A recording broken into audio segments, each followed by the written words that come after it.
Varicose వ్యాధితో బాధపడుతున్నారంట. తక్కువ ఖర్చుతో ట్రీట్మెంట్ కావాలి అనుకుంటే ఎవిస్ హాస్పిటల్ని సంప్రదించండి.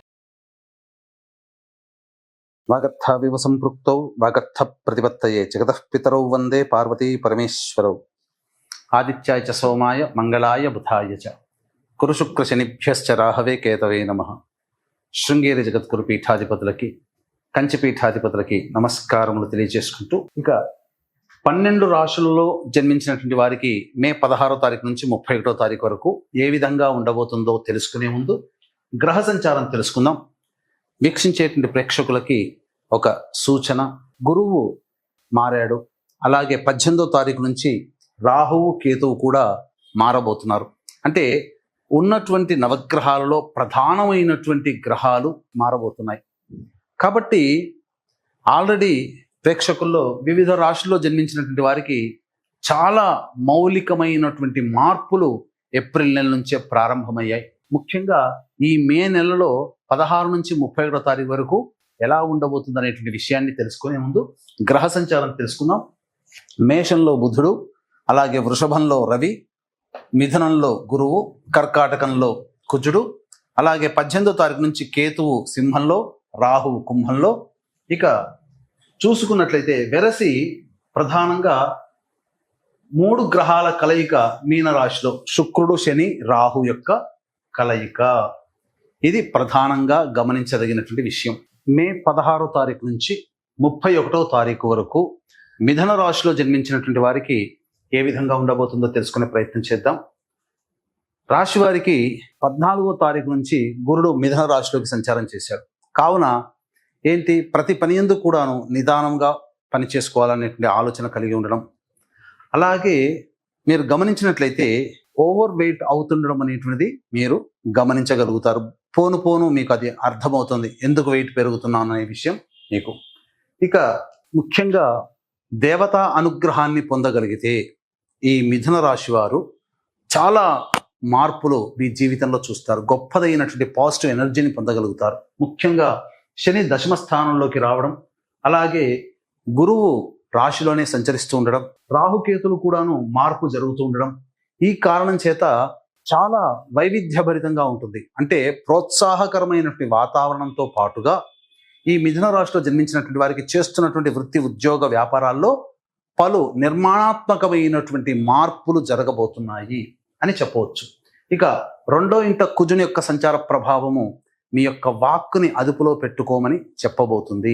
కాబట్టి అన్ని విధాలుగా మీరు ఎంత తగ్గి ఉంటే అన్ని విధాలుగా మీకు ఆనందకరమైనటువంటి పరిస్థితి. ఇక 12వ ఇంట రవి, ఈ ప్రభావము వలన చేస్తున్నటువంటి వృత్తి ఉద్యోగాల్లో చాలా కీలకమైన మార్పులు జరుగుతాయి. మీరు అనుకున్నది ఒకటైతే జరిగేది ఇంకొకటిగా ఉంటుంది. ఉద్యోగ సంబంధమైన విషయాల్లో ప్రభుత్వపరమైనటువంటి లావాదేవీలు, ప్రభుత్వ రంగంలో పనిచేస్తున్నటువంటి వాళ్ళకి ప్రధానంగా కాస్త ఇబ్బందికర పరిస్థితులు అనేటువంటివి ఉంటాయి. దూర ప్రాంత బదిలీలు చేయాల్సినటువంటి పరిస్థితి గోచరమవుతుంది అని చెప్పవచ్చు. ఇక 11వ స్థానంలో బుధుని యొక్క సంచార ప్రభావము మీ యొక్క విష్, అంటే మీరు ఏదైతే అనుకుంటున్నారో అది నెరవేర్చుకోవడానికి దారులు ఏర్పడతాయి. అది అందులో ఉన్నటువంటి వాటిలో ఏది మంచిది అని మీరు సెలెక్ట్ చేసుకొని తద్వారా మీరు ముందడుగు వేసినట్లయితే తప్పకుండా మీరు విజయాన్ని పొందుతారని చెప్పవచ్చు. అన్ని విధాలుగా ఈ 16 నుంచి 31వ తారీఖు వరకు రాష్ట్రాధిపతి అనుకూలంగా ఉండబోతున్నాడు. ఇక దశమ స్థానంలో శుక్రుడు శని కలయిక, ఈ ప్రభావం వలన అనవసరమైనటువంటి ధన వ్యయం ప్రభావం కనబడుతుంది. అంతేకాకుండా వస్తు అలంకరణ ప్రాప్తి మీకు గోచరమవుతుంది. మీరు ఎక్కువగా ఖర్చు పెట్టి మీరు భోగ భాగ్యాలు అనుభవించడానికి, అనగా మంచి వస్త్రములు, మంచి పాదరక్షలు, అలాగే మంచి విలువైనటువంటి ఆభరణాలు, గొప్పగా సంఘంలో గొప్పగా కనబడడం కోసం మీరు ప్రయత్నించే విధానపూర్వకంగా ఖర్చులు పెరుగుతాయని చెప్పవచ్చు. ఇక 9వ స్థానంలో రాహు యొక్క సంచారం తండ్రి గారి ఆరోగ్యం పట్ల శ్రద్ధ వహించాల్సినటువంటి పరిస్థితి. విదేశీయానము, విదేశీ విద్య చేయదలసినటువంటి విద్యార్థులకు అందరికీ కూడా అనుకూలంగా ఉండబోతుంది. మంచి విషయాల్లో ముఖ్యంగా వైద్య విద్యార్థులకి అనుకూలమైనటువంటి పరిస్థితులు గోచరమవుతున్నాయి. అలాగే ప్రధానంగా దూర ప్రాంత బదిలీలకు జరుపుకోవడానికి అనుకూలమైనటువంటి సమయముగా చెప్పవచ్చు. ఇక వివాహం కావాల్సినటువంటి అబ్బాయిలకి, అమ్మాయిలకి వివాహ సంబంధాలు నిశ్చయమవుతాయి. సంతానంగా ఎదురు చూసేటువంటి మహిళలకి, దంపతులకి చక్కటి శుభవార్త వింటారని చెప్పవచ్చు. ఏతావాత అన్ని రంగంలో ఉన్నటువంటి వారికి సాధారణమైనటువంటి మిశ్రమ ఫలితాలు కలుగుతాయి. ముఖ్యంగా రాహువు కేతువుల మధ్యలో అన్ని గ్రహాలు బంధింపబడడం కాలసర్పదోషములో ఉన్నటువంటి సమయం కాబట్టి అన్ని రాశుల వాళ్ళు జాగ్రత్తలు పాటించాల్సినటువంటి పరిస్థితి. ఇక గమనించుకున్నట్లయితే 16, 17వ తారీఖుల్లో మీరు ఇతరుల వలన లాభపడతారు. అలాగే దంపతుల మధ్య, భాగస్వామ్య వ్యాపారం మధ్య ఉన్నటువంటి పొరపచ్చాలు తొలగిపోయి ఆనందకరమైనటువంటి జీవితాన్ని పొందుతారని చెప్పవచ్చు. ధనపరమైనటువంటి సమస్యలు తీరుతాయి. అన్ని విధాలుగా మీరు పై చేయి సాధిస్తారు. ఇక 18, 19, 20వ తారీఖులో కనుక చూసుకున్నట్లయితే మీకు ప్రధానముగా కష్టములు లేదా నష్టములు జరిగే అవకాశం ఉంటుంది. మనస్సు ప్రశాంతంగా ఉండదు. ఏ పని చేయాలన్నా ఒక ఆందోళనగా ఉంటుంది. ఒక జిగ్జాగ్ లాగా వ్యవస్థ ఉంటుంది. ఎటు నిర్ణయం తీసుకోలేనటువంటి పరిస్థితుల్లో ఉంటారు. 21, 22వ తారీఖుల్లో కనుక చూసుకున్నట్లయితే ప్రధానంగా సంతానం మూలకంగా ఖర్చులు, సమస్యలు పెరుగుతాయి. సంతానంతో విభేదాలు పెరుగుతాయి. కావున లౌక్యాన్ని ప్రదర్శించండి. అలాగే ఈ సంబంధించినటువంటి విదేశీయానము, విదేశీ విద్యకు అనుకూలంగా ఉండేటువంటి రోజులుగా చెప్పవచ్చు. అలాగే ఇక ప్రధానంగా ఆస్తి సంబంధమైనటువంటి విషయాల్లో కొంత వివాదాలు చోటు చేసుకుంటాయి. ఇక 23, 24వ తారీఖుల్లో కనుక చూసుకున్నట్లయితే చేస్తున్నటువంటి వృత్తి, ఉద్యోగ, వ్యాపార రంగాల్లో ప్రోత్సాహకరములు అనేటువంటి ఉంటాయి. ప్రమోషన్లు లభించేటువంటి అవకాశము గోచరమవుతుంది. అలాగే అన్ని విధాలుగా ధనపరమైనటువంటి సమస్యల్ని పూర్తి చేసుకుంటారని చెప్పవచ్చు. ఇక వీక్షించేటువంటి ప్రేక్షకులకి గమనిక, ఈ యొక్క 16 మే 18వ తారీఖు నుంచి జూన్ 6 వరకు, అంటే ఈ సంబంధించిన 16 నుంచి 31వ తారీఖు వరకు గ్రహాలన్నీ కూడాను రాహుకేతుల మధ్యలో ఉండి కాలసర్పదోషంలో ఉండబోతున్నాయి. కాబట్టి 12 రాశుల వారికి ఎంత గ్రహాలు అనుకూలంగా శుభాలు ఇవ్వాలనుకున్నా ఈ కాలసర్పదోషం సంచారం జరుగుతున్నటువంటి కారణం చేత సరైనటువంటి ఫలితాలు ఇవ్వలేవు. కావున దీన్ని దృష్టిలో పెట్టుకుని ఈ యొక్క సంపూర్ణ నవగ్రహ శాంతి, సర్వదోష నివారణ పూజలు, హోమాలు అనేటువంటివి ఈ నెల 22వ తారీఖు రోజున హనుమత్ జయంతి సందర్భంగా జరిపించడం జరుగుతుంది. మీ యొక్క కోరికలన్నీ నెరవేర్చడానికి, దేవతానుగ్రహ ప్రాప్తి కోసమే వివిధ రకాలైనటువంటి పూజ, హోమాది కార్యక్రమాలు జరపబడతాయి. ఈ కార్యక్రమంలో నమోదు చేసుకున్నటువంటి వాళ్ళకి, గోత్రనామాలు నమోదు చేసుకున్నటువంటి వాళ్ళకి శక్తిపాతము చేయబడినటువంటి ఈ శంకరుంగలి మాలని మీకు అందివ్వడం జరుగుతుంది. అవకాశం ఉన్న వాళ్ళు కార్యక్రమ తదనంతరం కాంటాక్ట్ చేసి మీ గోత్రనామాలు నమోదు చేసుకోవచ్చు. అలాగే ఈ వైశాఖ మాసంలో విష్ణు ప్రీతికర మాసము.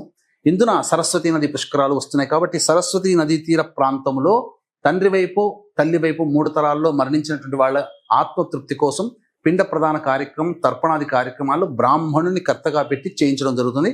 తండ్రి వైపు 3 తరాలు, తల్లి వైపు 3 తరాలలో మరణించినటువంటి వారి ఆత్మతృప్తి కోసం బ్రాహ్మణుని కర్తగా పెట్టి పిండ ప్రధాన కార్యక్రమాలు, తర్పణాది కార్యక్రమాలు చేయించడం జరుగుతుంది.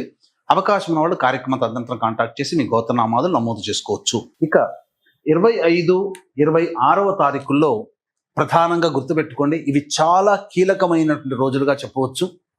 అంటే మీ యొక్క కోరిక నెరవేర్చుకోగలిగేటువంటి రోజు. అన్ని విధాలుగా ఆనందదాయకంగా ఉంటుంది. రాని బాకీలు వసూలైతే ధనపరమైనటువంటి సమస్యలు తీర్చుకుంటారు. అన్ని విధాలుగా యోగదాయకంగా ఉంటుంది. మిక్కిలి సంతోషంతో 25, 26 తారీఖుల్లో మీరు జీవిస్తారని చెప్పవచ్చు. ఇక 27, 28వ తారీఖుల్లో వృత్తి, ఉద్యోగ, వ్యాపార రంగంలో ఉన్నటువంటి వారికి ప్రభుత్వపరమైనటువంటి ఇబ్బందికర పరిస్థితులు ఎదురవుతాయి. ప్రభుత్వ దండనలు కానీ, ప్రభుత్వపరముగా లావాదేవీలు నడిపేటువంటి వాళ్ళు, ప్రభుత్వ ఉద్యోగంలో పనిచేస్తున్నటువంటి వాళ్ళకి అసౌకర్యం గురి చేసేటువంటి సంఘటనలు చోటు చేసుకుంటాయి. కాబట్టి జాగ్రత్తలు పాటించండి. ఉద్యోగం సంబంధించినటువంటి వ్యవహారాల్లో ఉన్నవాడు కూడా జాగ్రత్తలు పాటించాలి. ఇక అనవసరమైనటువంటి దూర ప్రాంత ప్రయాణాలు, ఖర్చులు కూడా అధికంగా పెరుగుతాయని చెప్పవచ్చు. ఇక 29, 30వ తారీఖులో కనుక చూసుకున్నట్లయితే ప్రధానంగా రాశి వారికి గతంలో పెండింగ్లో ఉన్నటువంటి పనులన్నీ పూర్తి చేసుకుంటారు. ఆనందకరంగా ఉంటుంది. దైవ దర్శనము, పెద్దల యొక్క ఆశీర్వచనములు జరుగుతాయి. అన్ని విధాలుగా శుభ సూచకంగా చెప్పవచ్చు. ఇక 31వ తారీఖు రోజున ప్రధానంగా చూసుకుంటే ధనపరమైనటువంటి సమస్యలు తీరినప్పటికీ మీ యొక్క వాక్కుని అదుపులో పెట్టుకోలేకపోతే సమస్యలు అధికంగా ఉంటాయి. కొంత ఇతరుల వలన మాటలు పడాల్సినటువంటి పరిస్థితి ఏర్పడుతుంది. ధనపరమైనటువంటి సమస్యలు తీర్చుకుంటారని చెప్పవచ్చు. ఏతావాత చెప్పొచ్చేది ఏంటంటే ఆనందకరమైనటువంటి జీవితాన్ని ఈ మిథున రాశిలో జన్మించినటువంటి వారు పొందుతారు అని చెప్పవచ్చు. ఇక ఈ మిథున రాశిలో జన్మించినటువంటి మహిళలకి అన్ని విధాలుగా అనుకూలంగా ఉంటుంది. మీరు తక్కువ పని చేసినా ఎక్కువ మీకు ఈ సంబంధించినటువంటి ప్రచారం లభించడం, తద్వారా ఆనందకరమైనటువంటి జీవితాన్ని పొందుతారు. అంటే అన్ని విధాలుగా శుభసూచకంగా ఉంటుంది. కుటుంబంలో మీ యొక్క వాక్కుకి, మీ మాటకి విలువ ఇస్తారు. అంతకుముందు సమాజంలో మిమ్మల్ని దూరంగా ఉంచిన వాళ్ళే మిమ్మల్ని సాదరంగా గౌరవించి మిమ్మల్ని చక్కగా మంచి స్థానంలో నిలబెడతారు. మీ మాట తిరుగుండదు. అన్ని విధాలుగా మీరు చేసేటువంటి వృత్తి, ఉద్యోగ, వ్యాపారాల్లో మీకు అనుకూలంగా సహాయ సహకారాలు అందరూ అందించడం ద్వారా ఆనందకరమైనటువంటి జీవితాన్ని పొందుతారని చెప్పవచ్చు. వివాహం కావాల్సినటువంటి అమ్మాయిలకి వివాహం జరుగుతుంది. సంతాన ప్రాప్తికి సంబంధించిన మహిళలకి సత్సంతాన ప్రాప్తి, సంతానపరమైనటువంటి వార్త మిమ్మల్ని ఆనందానికి గురి చేస్తుందని చెప్పవచ్చు. ఆనందకరంగా ఈ యొక్క 16 నుంచి 31 తారీఖు వరకు మహిళలకి ఉండబోతుంది అని చెప్పడంలో ఏమాత్రం సందేహం లేదు. ఈ యొక్క 16వ తారీఖు నుంచి 31వ తారీఖు వరకు వచ్చేటువంటి సమస్యల పరిష్కారం కోసం ప్రతిరోజు దత్త అష్టకం, కాలభైరవాష్టక పారాయణం అనేటువంటిది ప్రతిరోజు పారాయణాలు చేయండి. ఇప్పుడు చెప్పినటువంటి వాటికి అంటే విభిన్నంగా మీ యొక్క జాతకం ఉంది అని అంటే మీ యొక్క జాతకంలో నడుస్తున్నటువంటి గ్రహ దశాంతర దశల యొక్క ప్రభావాలు కావున దగ్గరలోని మంచి ఉపాసనా పరులైనటువంటి జ్యోతిష్యుల్ని సంప్రదించి వారి సలహాలు, సూచనలు కనుక పాటించినట్లయితే మరింత మెరుగైనటువంటి జీవితాన్ని పొందుతారని తెలియచేయవచ్చు. అలాగే కాలసర్పదోషము ఉన్నటువంటి కారణం చేత 12 రాశుల వారికి, ముఖ్యంగా మిథున రాశి వారికి కూడా సమస్యలు అధికంగా ఉంటాయి. కాబట్టి ఈ సమస్యల నుంచి బయటపడడం కోసం నవగ్రహ శాంతి, సర్వదోష నివారణ పూజల, హోమాలు అనేటువంటివి హనుమత్ జయంతి సందర్భంగా 22 మే తారీఖు రోజున కార్యక్రమాన్ని జరిపించి శక్తిపాతము చేసబడినటువంటి శంకరుంగలి మాలని రాగిలో చుట్టబడి మీకు అందివ్వడం జరుగుతుంది. అవకాశం ఉన్న వాళ్ళు కార్యక్రమం తదనంతరం కాంటాక్ట్ చేసి మీ గోత్రనామాలు నమోదు చేసుకోవచ్చు. అలాగే సరస్వతీ నదీ పుష్కరాల సందర్భంగా తల్లి వైపు, తండ్రి వైపు మరణించినటువంటి వారి ఆత్మతృప్తి కోసం బ్రాహ్మణుని కర్తగా పెట్టి పిండ ప్రదానము మరియు తర్పణాది కార్యక్రమాలు చేయించడం జరుగుతుందని చెప్పవచ్చు. సర్వం శ్రీ ఉమామహేశ్వర పరబ్రహ్మార్పణమస్తు.